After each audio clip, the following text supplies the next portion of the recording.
Hello, this is K-Town. This is a behind-the-scenes look at my Machinima Vesuvius that I made a year and a half ago. It took about 2 years to make, and it wore me out so much that I haven't played or even had Arma 3 installed since I finished it. Let's start out with my most favorite set I've ever made for Machinima. Outpost 1, UNSC Airbase.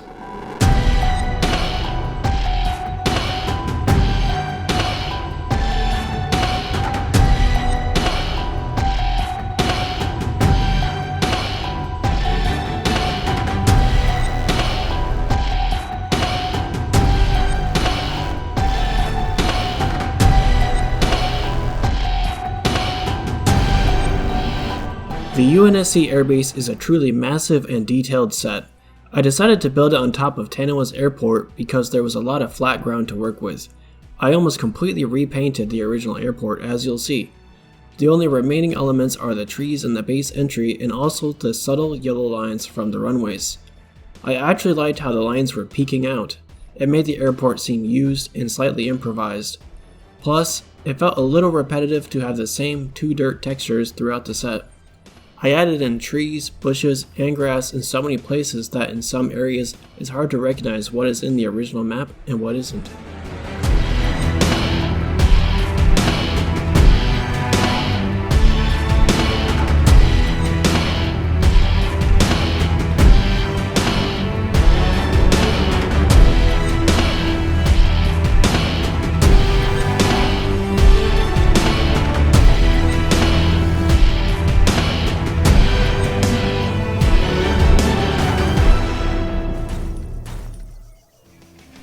Making the Corvette move. One of the most common questions I get asked is how do I make static assets move in Arma 3? It's simple, use the attach to scripting command.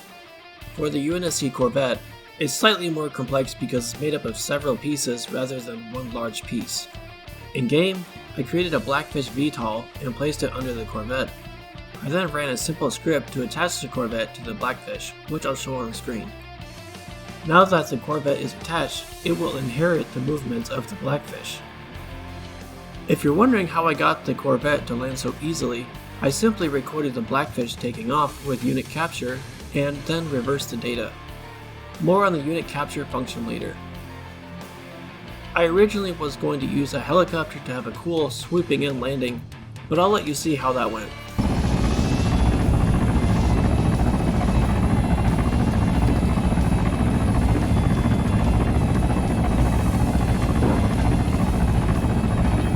The Warhawks jumping out of the Corvette looks very basic, but there was a surprising amount of work involved. I really wanted the Warhawks to bounce out of the Corvette instead of drive out. I created a ramp and then recorded each of the Warhawks with the unit capture command I mentioned earlier. I then hid the ramp and played back the Warhawks captured data. I ran into some issues playing back the data, as you'll see.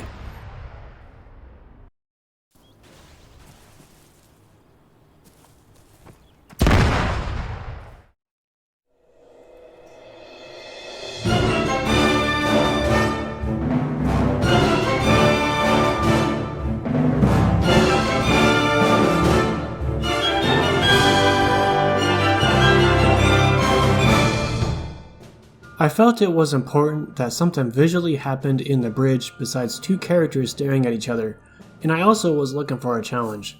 The holotable sequence did just that.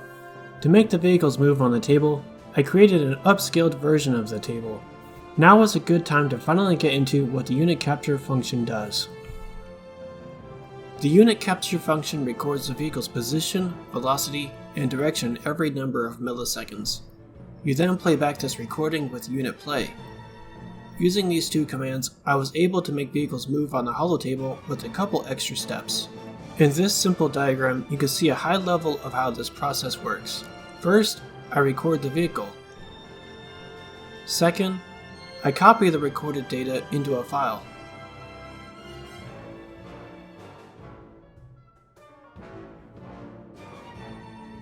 Third, I run my Java program that I wrote on that data and then manipulate it to my liking. Next, I output the manipulated data into a new file in a format to be played back by the unit play command. For the holo table, I wrote some code to downscale the recorded data and then set the position relative to the table.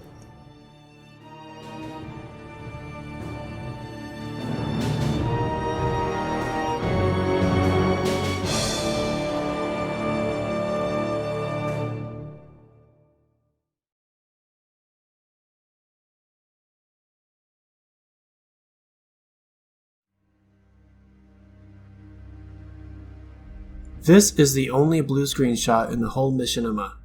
There are a few shots in the Machinima that have some slight VFX, but largely the Machinima is purely rendered in Blender or purely gameplay.